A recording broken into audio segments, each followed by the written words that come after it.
भाई बहनों, कभी मैं भी उन लोगों में शामिल था जो भगवान, ईश्वर, पूजा पाठ और दैवीय शक्तियों जैसी बातों को सिर्फ अंधविश्वास और ढोंग समझते हैं। मंदिर जाना मेरे लिए सिर्फ एक औपचारिकता थी। कभी किसी धार्मिक आयोजन में दोस्तों के साथ चला गया तो ठीक, वरना ईश्वर से मेरा कोई विशेष संबंध नहीं था। मैं खुद को तर्कवादी मानता था और मन ही मन सोचता था कि इंसान की ज़िंदगी में जो कुछ होता है वो सिर्फ मेहनत और परिस्थितियों का खेल है। भगवान जैसी कोई शक्ति नहीं होती।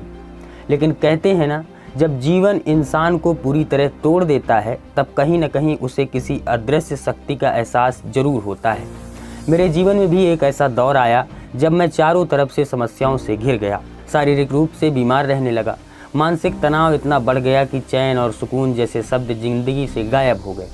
आर्थिक स्थिति भी लगातार बिगड़ती चली गई। ऐसा लगने लगा जैसे जिंदगी पूरी तरह रुक गई हो। इसी बीच किसी व्यक्ति ने मुझे सलाह दी कि एक बार अटैया बाबा धाम जाकर दर्शन कराओ। लेकिन मेरे अंदर आस्था नाम की कोई चीज़ थी नहीं, तो इसलिए मैंने उस बात को गंभीरता से नहीं लिया। समय बीतता गया और परेशानियां भी बढ़ती गईं।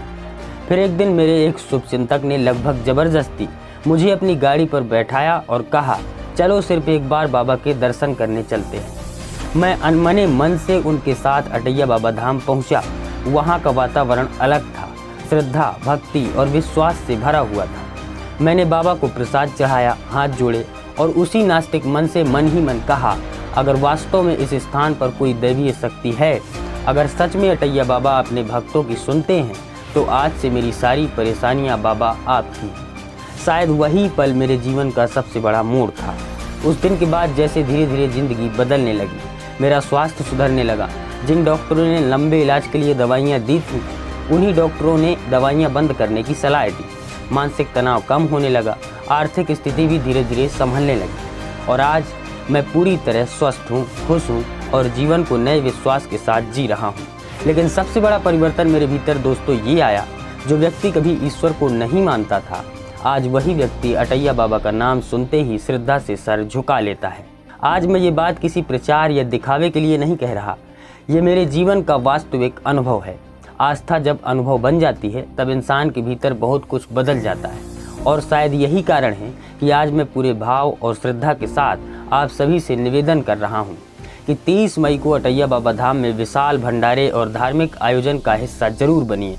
इस समय धाम में 18 महापुराण का भव्य आयोजन चल रहा है और 30 मई को देश भर से श्रद्धालु बाबा के दर्शन एवं प्रसाद ग्रहण करने पहुँच रहे हैं। कोई तन से सेवा कर रहा है, कोई मन से जुड़ा है, तो कोई धन से सहयोग कर रहा है। हर व्यक्ति अपनी क्षमता के अनुसार इस आयोजन को सफल बनाने में लगा हुआ है।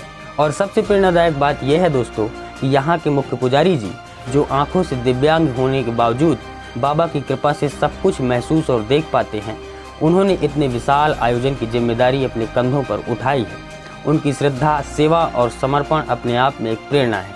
आइए हम सब मिलकर इस भव्य आयोजन का हिस्सा बने। बाबा की सेवा का यह अवसर शायद बार बार नहीं मिलेगा।